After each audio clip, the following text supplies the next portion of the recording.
Nous voyons dans Apocalypse 8:7 que 7 trompettes furent données à 7 anges. Le premier ange sonna de la trompette, de la grêle et du feu divin tombèrent sur la terre. Le second ange sonna de la trompette, et une montagne embrasée par le feu fut jetée dans la mer. La terre et la mer furent jugées. Le troisième ange sonna de la trompette, et une grande étoile tomba sur les fleuves et les sources d'eau. C'est le jugement implacable de Dieu sur la terre. Apocalypse 9:10. Dans Apocalypse 8:12, le quatrième ange fit retentir la trompette, et le jugement divin tomba sur le soleil, la lune et les étoiles. Les hommes peuvent parvenir jusqu'à la lune, mais ne peuvent pas détruire le soleil, la lune et les étoiles. Dieu peut le faire. Au son de la cinquième trompette dans Apocalypse 9:1, le jugement de Dieu tomba sur tout l'univers. Même une bombe atomique n'est pas capable d'ébranler les étoiles. Dieu le fera. Hébreux 12, 26, 27. Dieu permettra à d'étranges créatures de venir sur la terre afin de la juger. Apocalypse 9:3. Lorsque Dieu veut intervenir dans les affaires de l'homme, il peut susciter des créatures pour l'accomplissement de son dessein selon son commandement. Apocalypse 9:4. Si les hommes refusent la miséricorde et l'amour de Dieu, s'ils rejettent l'évangile, ils encourent le jugement. C'est le commencement de l'enfer. Les créatures avaient des cheveux comme les femmes. Apocalypse 9, 7, 10, ce qui représente le jugement de Dieu contre ceux qui, emportés par la convoitise, adorent les femmes.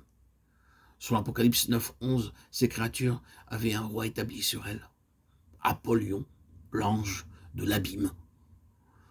Le jugement s'exercera. Néanmoins, les hommes ne se repentiront pas, mais s'endurciront de plus en plus. Lorsque le sixième ange, selon Apocalypse 9:13, sonnera de la trompette, des créatures plus terribles seront envoyées sur la terre, par lesquelles un tiers des hommes seront tués. 7 tonnerres retentirent, introduisant la dernière étape de la tribulation.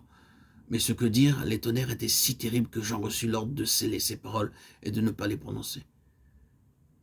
Il fut révélé à Jean, selon Apocalypse 10, 67, que lorsque le septième ange sonnerait de la trompette, le mystère de Dieu s'accomplirait.